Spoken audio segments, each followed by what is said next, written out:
You represent the government here. Big promises have been made by Mr. D.K. Shivkumar. He's spoken time and again of brand Bengaluru. Today I'm not going to get too much into politics.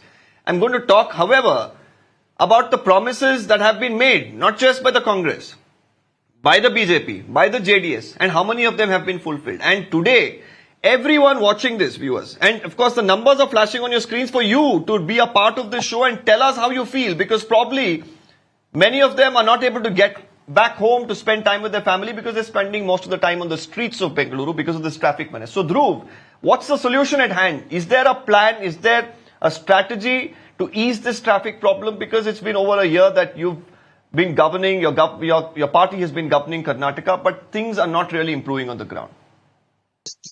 Yeah, good evening, Deepak. I'd request you to give me a few minutes to explain the entire facade over here. So to begin with, yes, we must look at this as a bipartisan issue, and this requires us to cut across political lines, just as you said. And the betterment of Bengaluru is beyond a political brawl because it also affects the situation of the city's socio-economic development and the betterment on the whole. So now coming to the solutions, there has been a proposal from Deputy Chief Minister Shri D.K. Shivkumar ji to open a free signal corridor in 17 locations. There was a traffic analysis study which was conducted right after we came into power in the state, and that states that the 4 to 6 lanes that we have in the city are not sufficient, and we need to move past to 8 lanes, and by 2044 we require 12 lanes.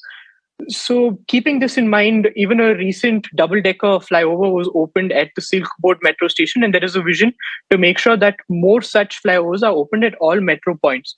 And the government has also made sure to take the consent of MLAs in Bengaluru city, irrespective of political party lines, to get their nod for the 18.5 kilometer Esteem Mall to Silk Board Junction tunnel, and also which the east corridor, which is the KR Puram and Mysore Road corridor, which will be taken up as well. So no doubt, Deepak, today the entire situation is an apathy for commuters, and I don't second that. It's a matter of fact, you and me, we both face it on a regular daily basis. But there is a vision for Bengaluru, and Deepak, Bangalore did not become an IT hub or the Silicon Valley of India 10 or 20 years ago. It happened in 1980. So somewhere we have gone wrong in terms of the policy making. But today, under Shri D.K. Shivkumar ji, we have a vision for brand Bengaluru. He has a plan put across, and it's important that as public, we support this initiative and we carry forward and make sure that we solve the socio-economic issues of Bengaluru and the apathy of commuters reduces in the city. Okay, Dhruv, very quickly, I'm going to take a caller because like I mentioned, of course, we want to hear from the people today because they are the ones who go through this problem, and I'm inviting people from across the country to probably, join in, because it's not just an issue that relates to Bengaluru. Increasing vehicles in all metro cities is causing problems for traffic. Bengaluru, of course, is facing the heat to a large extent. Shruti is joining us now. Shruti, what do you have to say? Are you from Bengaluru, and what are the problems you face? Yes, I am from Bengaluru. I stay in Rajarajeshwari Nagar, and I work in Manyata Tech Park, which is in Hebbal. Yeah. It's a good 28 kilometers from my place, and in Rajarajeshwari Nagar. So Bangalore roads are not bad just in the CBD or just in some places. It's just all over. For an example, we have a 3-kilometer stretch from my house, and my house is on the main road, to let you know.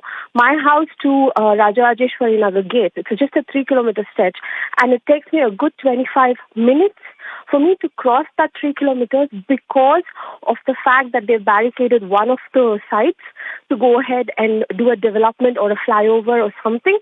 And that's been going on for the last 2.5 years, sir.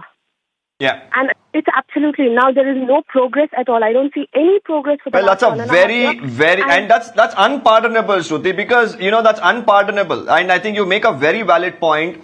Many of the traffic issues, like Dhruv was pointing out, new ideas, new flyovers, more lanes to come up in Bengaluru. Now, this is something for the future of Bengaluru. But the present of Bengaluru, a lot of areas, you can fix them by fixing minute issues. And you pointed out a very interesting point, and especially considering the length of travel that you do every day, I'm surprised you were able to be back home to actually comment on this show today. And I'm thanking you for that opinion. I'm going to go